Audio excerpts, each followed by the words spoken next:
starts. It's getting very close. And I think what better way, really, to start Shabbat than with a story. So I have a really, really cool story for us today. And after we have our story, we will have a blessing of the children, all the girls and all the boys, and then, of course, Kiddush. But first, the story. Now, this story I have for you today is called King Solomon and the Bee. There's King Solomon, and there is the bee. Now, make sure you see the pictures in here are really cool. I really, really love them. They're done by hand, you can see. King Solomon was a very wise king, and we'll see just how wise he is. Here we are, the story of King Solomon and the bee.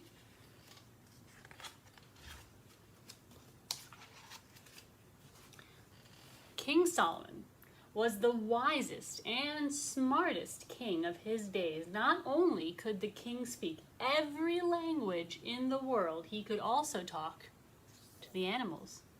What kind of animals do we see here? What kind of animals was he talking? He was talking to the camel and the horse and the bee, of course, and birds, like a peacock. We have an elephant, giraffe. Ooh, ostrich. Almost forgot the ostrich. Never forget the ostrich. Like ostriches because they have long necks, like me.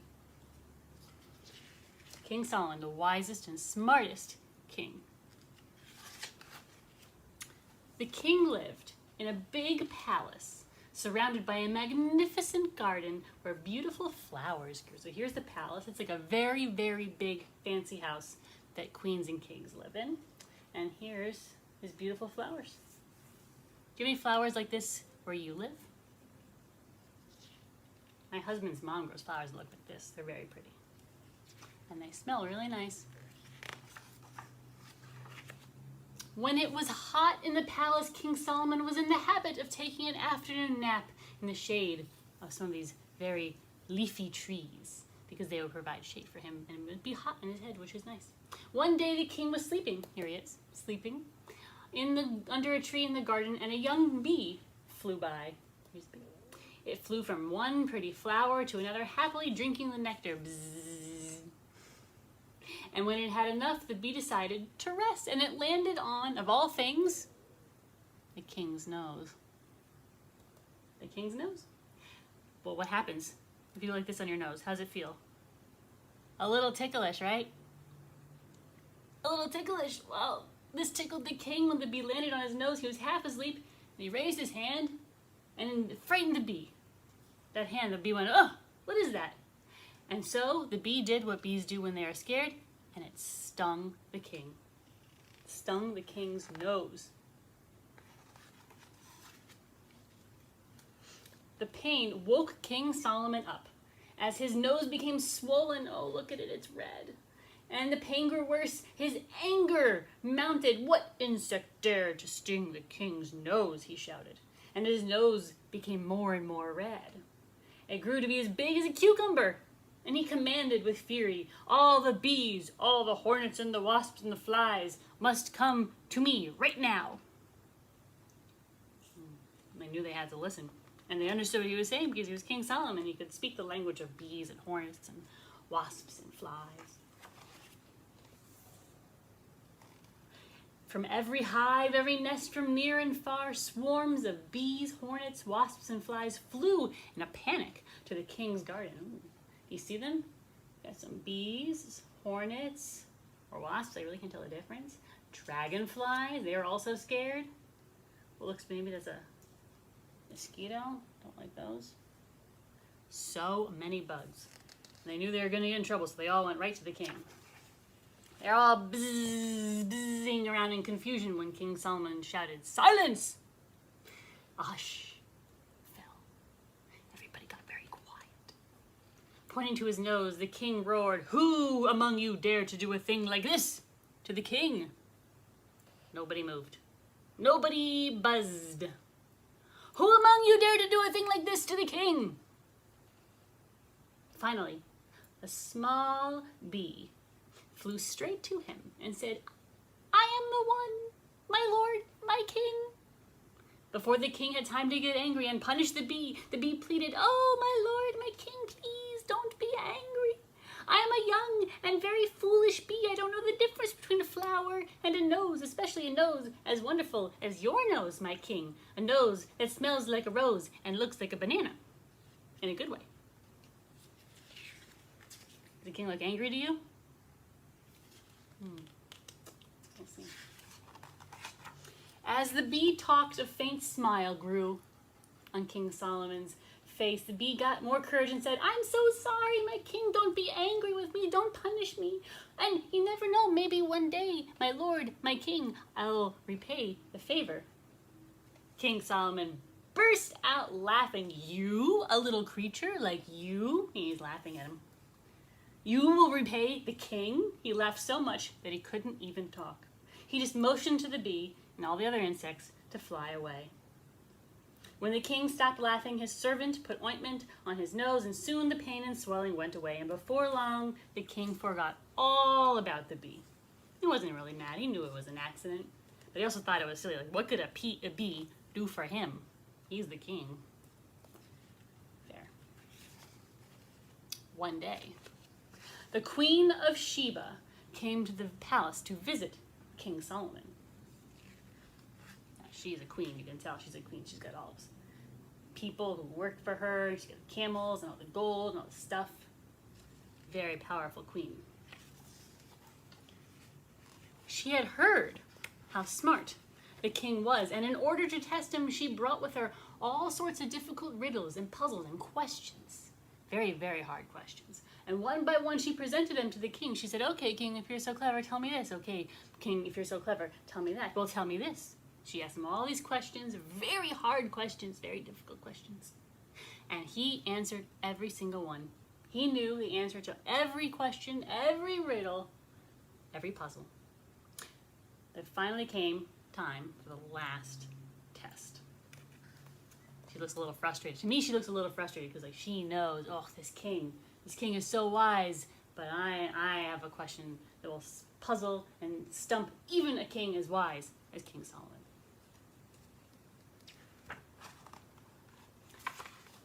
The queen brought to the throne room, that's where the king sits on his throne. It's a very big fancy chair. Several of her young maidens, and each of them held a bouquet of beautiful flowers. Here's all your beautiful flowers. Before you, O King Solomon, in the hands of my maidens are bouquets of flowers. Only one of them is made of real flowers. The rest are made by human hands. They're not real flowers at all. They're like paper or fabric or something. O king, tell me which of these bouquets of flowers is the real thing. Which is the real bouquet of flowers and not the man-made ones. Can you tell the difference? I can't tell the difference. The man-made flowers looked so perfect, so much like flowers of the fields and gardens that the king could not tell them apart. He looked and looked some more and still could not tell them apart. All those bouquets of flowers looked exactly the same. Which one was the real one? He couldn't tell. He looks pretty stumped to me.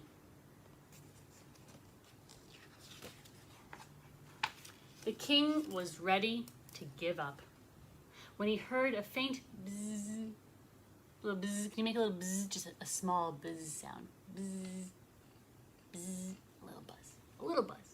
He heard a faint bzzz outside the window. He was the only one who heard it. And when the king saw a little bee, his eyes lit up. He told one of his servants, open the window quickly. There's the king. He sees the bee, he hears the bee, and he's the only one who knows the bee is outside the window. The window was opened, and without anybody else seeing, the bee flew in and headed straight for one bouquet of flowers. The king smiled and pointed at the bouquet of flowers where the bee was happily buzzing around. That is the bouquet of real flowers, he exclaimed, to the amazement of the Queen of Sheba and her maids. She's shocked. How did he know? How did he know? That was the bouquet of real flowers. And that is how the little bee repaid the king. Because would a bee bother buzzing around pretend flowers? No! Bees know the difference between real flowers and fake flowers. They only want to drink the nectar out of real flowers. The king knew that. He was very wise. And that is how the little bee repaid the king. And in that way kind of apologized for stinging him on the nose, which was not very nice and I'm sure really hurt. Have you ever been stung by a bee? I have. It's not fun. So that's the story of King Solomon. Who's this fellow right here? One of the great Jewish kings. And the bee, who might not have been Jewish, but he was a bee. That's pretty cool too. I hope you enjoyed my story. Let us have a bit of a blessing. So over all of our girls, if you are a parent and you are watching or listening to this with a daughter, or if you're a grandparent, you're listening with your granddaughter, and they will allow you to give them a hug or put a hand on their head, whatever works best. Over our girls, we say, Yisimech Elohim ke Sarah, Rivka, Rachel, Leah. May God make you like Sarah, Rebecca, Rachel, and Leah, the great mothers of Jewish tradition. And if you are sitting there with your son or with a grandson, and they will sit still long enough for you to put a hand on their head or give them a hug. Over all of our boys, we say, Yisimcha Elohim ke Ephraim and Menashe. May God make you like Ephraim and Menashe and all the good sons of our tradition. And if you are there with your family, your grandparents, your parents, your brothers, your sisters, your cousins, your aunties, your uncles, whoever you're there with, or if you're there just by yourself, give yourself a hug too. Either way. Give a big hug to all of our family, and we say over each other, Yivarechecha Adonai v'yishmerecha Ye'er Adonai panav elecha v'yichoneka yisa Adonai panav elecha v'yasem lecha shalom. May God give us the blessings that God gives all of God's children, who's all of us, especially that of peace, shalom. And let us all say, Amen. And now it is time for some kiddush. Now, if you have grape juice with you, or wine, if you're over 21, I have grape juice. Hold up your kiddush cup. This is different from the last one I used. This is a part of a set I have, like six or eight of these, I want to say. So if you have real grape juice or real wine, you can hold that up. And if you don't have any real stuff, you can hold up your very awesome, cool, pretend kiddush cup, and you can say with me, Baruch atah Adonai Eloheinu melech haolam, borei peri hagafen. And here you say, Amen.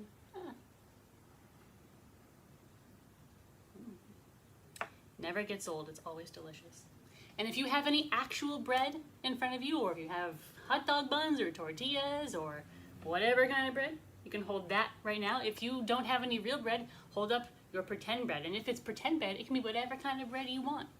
Your favorite kind of bread. It can be a French baguette. It can be a ciabatta.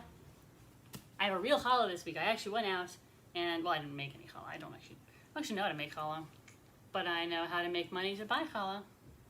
So hold up your real bread or your pretend bread. Give it a sniff.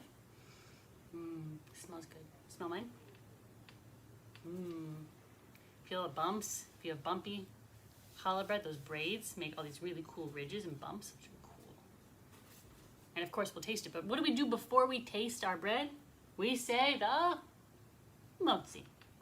So hold up your bread, real or pretend, and say along with me, Baruch atah Adonai Eloheinu melech haolam, hamotzi lechem min haaretz. Amen. Take a bite. Is yours good? Tasty? It's pretty good, actually.